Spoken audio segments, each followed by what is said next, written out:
మనలో చాలామంది అనుకుంటారు, డబ్బు లేకపోతే బిజినెస్ చేయలేము. చదువు ఎక్కువ లేకపోతే విజయం సాధించలేము. కానీ నిజ జీవితంలో కొన్ని కథలు వేరేలా నిరూపిస్తాయి. జీరో నుంచి మొదలైన వారు ఈరోజు బిలియనీర్స్ అయ్యారు.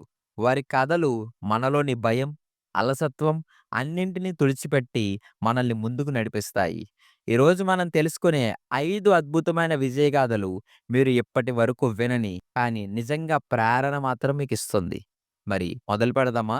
ఈ విజయగాథలు మిమ్మల్ని ఫుల్‌గా సాటిస్ఫై చేస్తాయి. మీకొక మంచి మోటివేషన్‌ని గూడా ఇస్తాయి. ముందుగా 'కల్పన సరోజ్' గారి కథ. కల్పన గారు మహారాష్ట్రలోని పేద కుటుంబంలో పుట్టారు. చిన్న వయస్సులోనే పెళ్లి, దారుణమైన కుటుంబ పరిస్థితులు, ఇంట్లో వేధింపులు, ఒక పక్క పేదరికం. కానీ కల్పన గారు గివ్ అప్ అయితే చేయలేదు. టైలరింగ్, స్మాల్ ఫర్నిచర్ షాప్ ప్రారంభించి 1980లో కామినీ ట్యూబ్స్ అనే బ్యాంక్రప్ట్‌కొచ్చిన కంపెనీ టేక్ ఓవర్ చేశారు. చాలామంది ఆమెకు అసాధ్యం అన్నారు. కానీ 5 ఏళ్లలో ఆ కంపెనీని ప్రాఫిటబుల్ చేశారు.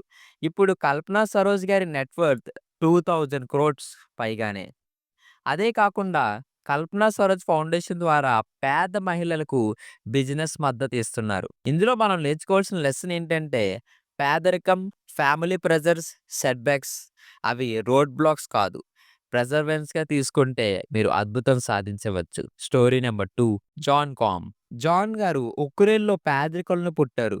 1992 సంవత్సరంలో అమెరికాకి మైగ్రేట్ అయ్యారు. మొదట ఫుడ్ స్టాంప్స్ మీద జీవించేవారు. క్లీనింగ్ జాబ్స్, గ్రోసరీ షాప్స్‌లో పనిచేశారు. సెల్ఫ్ థాట్ కోడింగ్ స్కిల్స్ నేర్చుకుని 2009లో వాట్సాప్ లాంచ్ చేశారు. 2014లో ఫేస్‌బుక్ దాన్ని 19 బిలియన్స్‌కి ఎక్వైర్ చేసింది. వాట్సాప్ 2016లో 1 బిలియన్ యూజర్స్‌ని దాటింది. జాన్ కామ్ తన ఫస్ట్ అపార్ట్మెంట్ 2009లో కొనుగోలు చేశారు. వాట్సాప్ స్టార్టప్ తర్వాతే. ఇందులో మనం నేర్చుకోవాల్సిన లెసన్ ఏంటంటే, స్కిల్ ఉంటే ఫైనాన్షియల్ బ్యాక్‌గ్రౌండే మీకొక మంచి వాల్యుబుల్ అసెట్‌గా ఉంటది. ఆపర్చునిటీ కోసం మీరు కష్టపడాలంతే. Story number 3, Chanraj Jain. చన్‌రాజ్ జైన్ గారు 500 మాత్రమే తీసుకొని బెంగుళూరుకి వచ్చారు. 1969 సంవత్సరంలో చిన్న ట్రేడింగ్ షాపు నుండి ప్రారంభించి ఎడ్యుకేషన్ ఫీల్డ్‌లో ఎక్స్‌పాండ్ అయ్యారు. జైన్ యూనివర్సిటీ ఇప్పుడు 40,000 స్టూడెంట్స్‌ని కలిగి 200 ప్రోగ్రామ్స్‌ని అందిస్తుంది. ప్రతి సంవత్సరం అండర్‌ప్రివిలేజ్డ్ స్టూడెంట్స్‌కి స్కాలర్‌షిప్స్ కూడా ఇస్తున్నారు. అదే కాకుండా స్పోర్ట్స్ మరియు రీసెర్చ్ ఇనిషియేటివ్‌లో కూడా సపోర్ట్ చేస్తున్నారు. ఎడ్యుకేషన్ ద్వారా మనల్ని మాత్రమే కాదు, వేలాది భవిష్యత్తులు కూడా మార్చవచ్చు అన్నదానికి ఉదాహరణే జైన్ యూనివర్సిటీ ఫౌండర్ గారు. Story number 4, Daymond John. Daymond John గారు న్యూయార్క్‌లో చాలా పేదరికంలో పుట్టారు. Single mother upbringing. తన క్రియేటివిటీ ద్వారా హ్యాట్స్, టీ షర్ట్స్ వీధుల్లో అమ్మడం మొదలుపెట్టారు. ఎఫ్యూబీసీ సేల్స్‌లో 1990లో 350 మిలియన్లు దాటింది ఆవిడ సేల్స్.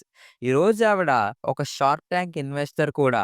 ఎంటర్‌ప్రెన్యూర్‌గా ఇప్పటి net worth 300 millions. Creativity biggest capital అయితే, మీరు వీధిలో అమ్మే టోపీలు కూడా ఒక గ్లోబల్ బ్రాండ్‌గా మారొచ్చు. Story number 5, Shivaji Dhokla. శివాజీ ధోక్లా గుజరాత్‌లో టైపికల్ ఫార్మింగ్ ఫ్యామిలీ బ్యాక్‌గ్రౌండ్. 13 ఏళ్లలో స్కూల్‌లో చదువు ఆపేసి సూరత్‌లో డైమండ్ పాలిషింగ్ వర్క్ ప్రారంభించారు. తన ముగ్గురు అన్నలతో కలిసి ఒక చిన్న షాప్ ఓపెన్ చేసి హరికృష్ణ ఎక్స్‌పోర్ట్స్ స్టార్ట్ చేశారు. ఇప్పుడు దాని విలువ 40,000 కోట్లు. దాంట్లో 6,000 మంది పనివారు ఉన్నారు. ఓవర్ 200 కార్లు, 100 ఫ్లాట్లు ఇన్సెంటివ్ కింద వాళ్ళ దగ్గర పనిచేసే వారికిచ్చారు. సక్సెస్ కేవలం మనకి మాత్రమే కాదు, మనతో పనిచేసే వారికి కూడా ఇవ్వాలి. Employee first approach decades. ఈ కథలన్నీ ఒకే విషయాన్ని నొక్కి చెప్తున్నాయి.